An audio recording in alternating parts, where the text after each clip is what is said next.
Somewhere in the back of an Amish pantry, behind the bread and the dried herbs and the rows of sealed mason jars, there's usually a crock. It doesn't look like much. It's heavy, ceramic, sitting quietly in the cool dark. And if you lifted the lid and peered inside, you'd find eggs, dozens of them, submerged in a cloudy white solution, settled in place, completely still.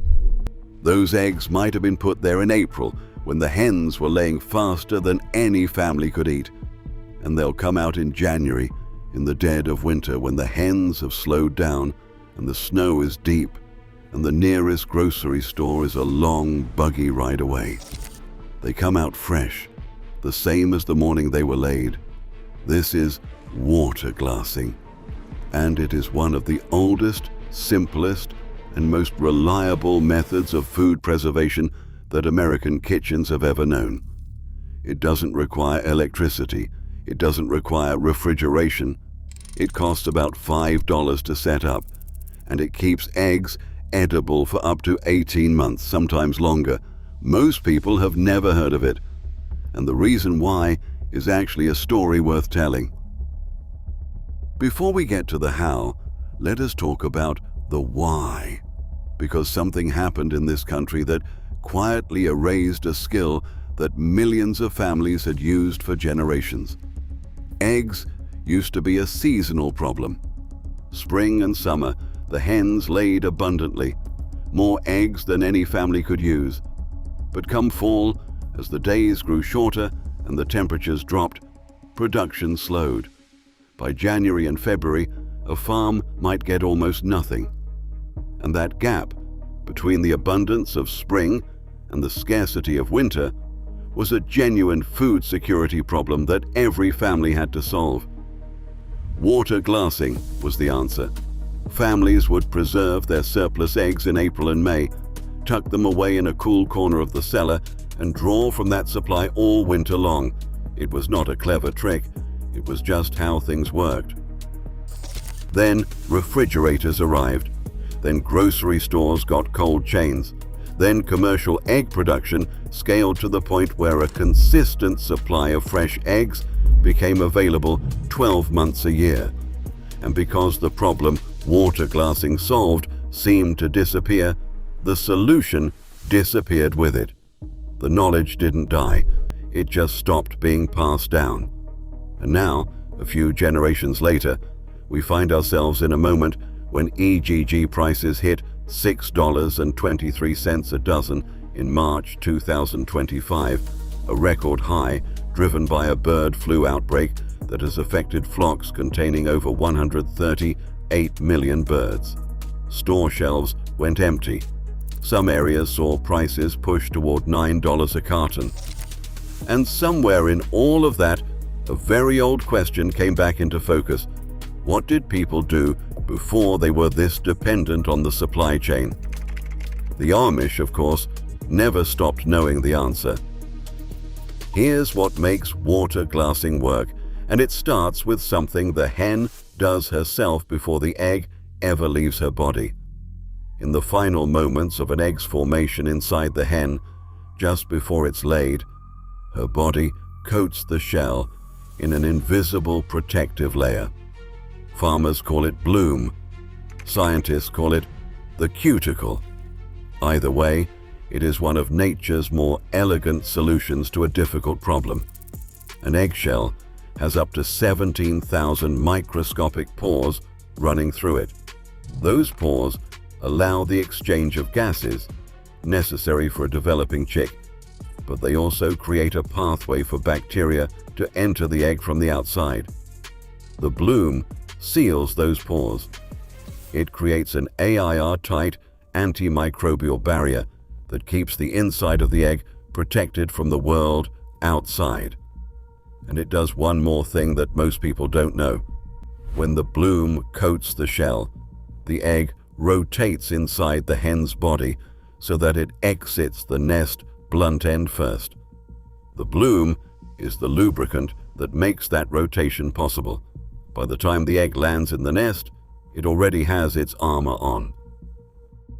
Now here's where things get interesting and where American and European food safety philosophy went in completely opposite directions. In the United States, commercial egg producers are required by law to wash their eggs before they leave the farm. The washing removes surface contaminants, which is a legitimate safety goal, but it also removes the bloom, and once the bloom is gone, the shell is porous. Bacteria that couldn't get in before can now get in. So, to compensate, the law also requires those eggs to be immediately refrigerated, and to stay refrigerated all the way to your kitchen. The cold slows bacterial growth enough to keep the eggs safe. In Europe, the approach is entirely different. Eggs aren't washed. Instead, chickens are vaccinated against salmonella at the flock level. The bloom stays intact, and eggs sit on unrefrigerated store shelves perfectly safely because the hen's own protective coating is still doing its job. 2 continents, 2 philosophies, same goal. And the reason this matters for water glassing is simple. You cannot water glass a store-bought American egg. The bloom is already gone. There's nothing to preserve. The method only works with fresh, unwashed eggs that still have their natural protective coating intact, the kind that come directly from a backyard flock or a local farm that doesn't wash their eggs. If you have access to those eggs, what comes next is almost absurdly simple. You take a clean glass jar. A half-gallon mason jar works perfectly and costs $2 to $5. You take food-grade pickling lime, calcium hydroxide, which you can find in the canning aisle of most grocery stores or online for about $3 to $5 a bag. 1 bag will last you a very long time. And you need filtered water. The ratio is 1 ounce of pickling lime to 1 quart of water. Mix it until the lime dissolves. Then, gently, because 1 cracked egg can affect the whole batch, place your fresh eggs into the jar, pointy side down. Pour the lime water solution over them until they're covered by at least 2 inches. Seal the jar, label it with the date, and put it somewhere cool and dark. 50 to 70 degrees Fahrenheit is ideal. A basement corner works. A cool pantry works. The lime solution creates an environment so alkaline that bacteria simply cannot survive in it. The bloom on each egg is reinforced by the calcium hydroxide, sealing those 17,000 pores even more completely than nature alone managed. Inside each jar, the eggs are essentially suspended in time. 1 bag of pickling lime will preserve far more eggs than most people would ever need from a single season. The cost per egg, when you do the math, is negligible. And then you wait. 6 months from now, you pull an egg out, rinse off the lime solution, and crack it into a pan. The white might be slightly runnier than a fresh egg. That's normal, and it's a quality change, not a safety one. The yolk holds its shape. The flavor is indistinguishable. You are eating an egg that was laid in spring on a morning in April, and it is October, and it is fine. That's water glassing. Now, there's a conversation that has to happen here, honestly, because this method does sit in an interesting place when it comes to official guidance. The USDA does not currently recommend water glazing. Some university extension programs have raised questions, primarily around salmonella concerns with eggs that have any shell damage or compromised bloom. The precautionary principle in modern food safety means that if a method cannot be tested and certified under controlled conditions, agencies tend not to endorse it. That's a reasonable position for a regulatory body to take. What's also true is that this method was standard practice in American households for well over a century. Fannie Farmer included instructions for it in the Boston Cooking School Cookbook in 1986, one of the most widely used cookbooks in American history at the time. By 1917, the Utah Agricultural College published a circular stating plainly that preserving eggs in the home was not a new practice and had, in their words, past the experimental stage. This wasn't fringe knowledge. It was documented, practiced, and unremarkable. There are no documented cases of illness caused by water-glazed eggs in the historical or modern record. And the homesteading community, which has experienced a significant revival of this practice over the past few years, reports consistent results. Eggs that come out of the solution months later, looking, smelling, and tasting like eggs that were laid yesterday.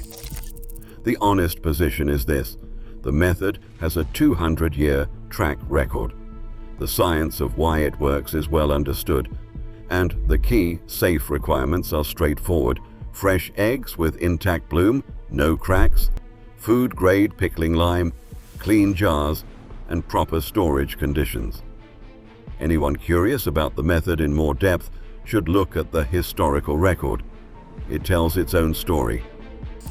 When egg prices hit $6 a dozen in early 2025, something shifted. People who had never thought about where their eggs came from started asking questions.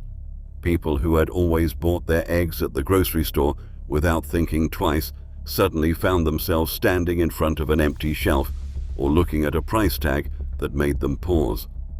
And a very old method that had been sitting quietly in homesteading communities for decades suddenly started showing up everywhere, on social media, on YouTube, in conversations at farmers markets, in the questions people started asking backyard chicken keepers. The irony is that by mid-2026, egg prices have fallen dramatically, down more than 40% from their peak, with some markets seeing cartons below $1. The crisis that sent people searching for answers has eased, at least for now. But here's what's different this time. The people who learned water glassing during the shortage are still doing it. Not because eggs are expensive right now, because they discovered something more valuable than a money-saving tip. They discovered that food security doesn't have to depend entirely on whatever the supply chain is doing on any given week. A jar of water-glassed eggs sitting in your basement doesn't care about bird flu. It doesn't care about inflation. It doesn't care about what the grocery stores have in stock this morning. It just sits there, sealed and still, doing exactly what Amish families have relied on it to do for 2 centuries.